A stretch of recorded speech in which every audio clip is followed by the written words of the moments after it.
Trauma can teach us to settle for less. We learn to just be happy with whatever's given, because for so long, asking for more felt like we were too much, or maybe it wasn't even safe. Today, I want to talk about this dynamic that trauma creates and share how I got myself out of this pattern.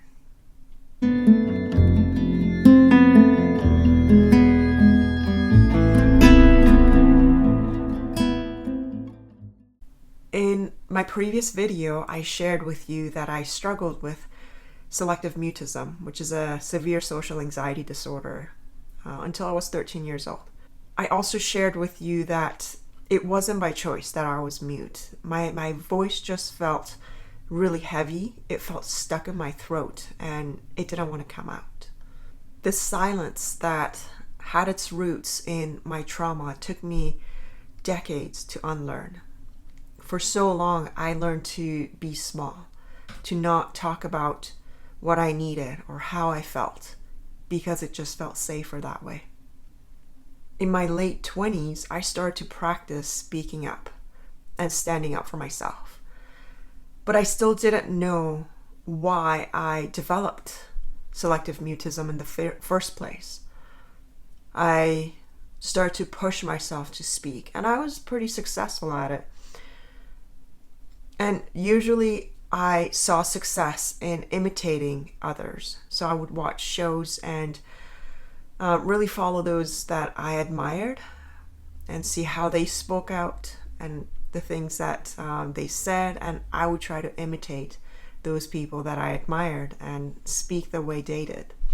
So that helped me a lot in being able to get out of my own shell. I didn't know my own identity at the time. So I didn't know who I was.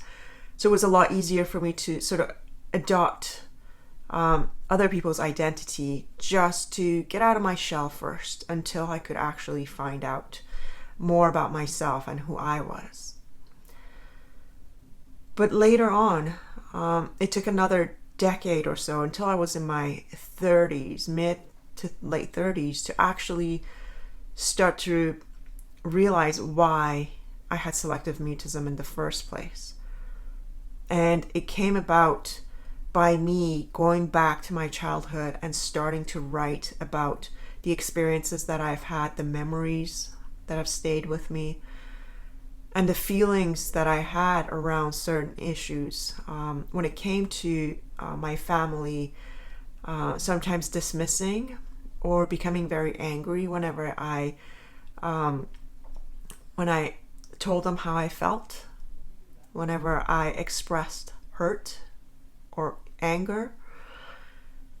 And it was a very eye-opening thing for me to realize. And that's the journey that I took that allowed me to actually go back to my roots and find the reason for my decades of silence. And once I realized the root of my problems, then I was able to come up with more comprehensive and long-term solutions. So instead of forcing myself to speak in social settings, I started to give myself compassion, to hang around people who validated me, who didn't think I was too much by expressing myself. Those people who brought positivity to my life. And that helped me a lot in actually being able to stop pushing myself to speak and rather allow my voice to come out naturally. I had to challenge my views that family was everything and your needs, that the needs of the family came before your own needs, or that you had to be loyal to your family. Those were the beliefs that I really had to challenge and question. And some of the questions that I had to ask myself were things like, why do I only have this issue with certain people? Why do I feel like I'm too much? I'm asking for a lot. only from certain people and not in other relationships. I had to realize that I wasn't the common denominator here, that these lifelong patterns that I've been experiencing weren't as a result of me showing up in any way in particular, because over the years I'd been trying to change how I show up, how I communicate. And it doesn't matter what I tried or how much help I sought, things just didn't change. I needed to experience unconditional love to find out what love actually is, and to understand that what I was given wasn't love. And I needed to trust myself, trust my feelings and my reality, because for so long I had gotten into the pattern of putting other people's reality ahead of myself, putting other people's pain ahead of my pain. And it was harming me. And I hadn't realized that until I actually received unconditional love and got a chance to experience what it is and how beautiful it is, and how I didn't feel like I asked for a lot or I was too much. So then my voice that started to come out, it was the voice of wanting more, wanting to express, wanting to be heard, and a voice that wasn't so concerned about being easy to please, but one that actually craved understanding, validation, openness. I started practicing saying no, even if I didn't have a reason why. I started to focus more on what my body was telling me rather than what I could rationalize with my brain. And I realized that I can trust my body anytime. Whereas my brain always tried to rationalize based on the guilt, that my conditioning, and it wasn't such a reliable source for me to get my needs from. But my body always told me, whenever I was in the company of somebody that I didn't feel too comfortable with, it was my body that told me. It was my body that tensed up.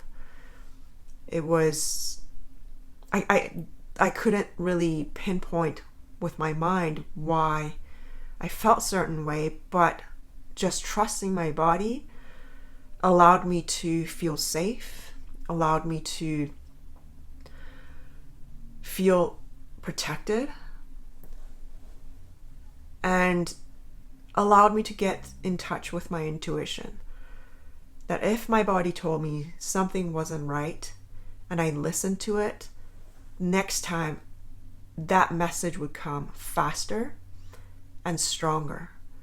And the more I listened to my body, the higher my intuition, the higher I could sense my intuition as well. So I no longer had to rely on my mind to try to reason why I wasn't comfortable with a certain person. It didn't matter. If I wasn't comfortable, if my body was saying it was too tense, it wasn't at ease, then that was that. And I could trust it. And by doing that, it felt like I was giving myself permission to take up more space, for more self-love, more self-respect. And all of that felt very healing for me. This journey wasn't easy at all. It actually took me 4 years. And even today, I sometimes find it easier to fall back on my old habits than to stand solid in my truth. Trauma had taught me for a very long time to ask for very little, to not expect much, and to settle.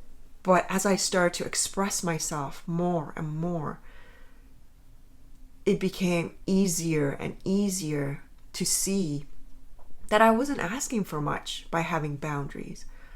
I wasn't asking for too much by taking up space and expressing my feelings.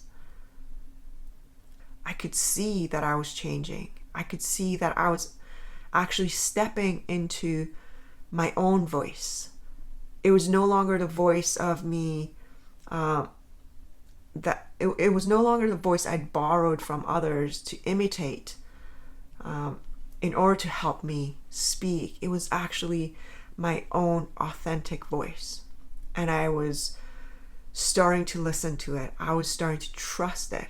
And because of that, it was starting to come out with more and more ease. If you've experienced trauma and feel like you're too much, know that you're not. You deserve to be heard and understood and validated. Trauma healing doesn't come from shrinking. It comes from us stepping into the fullness of ourselves. And it doesn't matter if, in order to do that, we have to let go of old patterns or step away from situations or people who make us believe that we are too much or that expect us to be easy to please. Thank you for joining me today. If this video resonates with you, please like and subscribe. And I'll see you in a future video.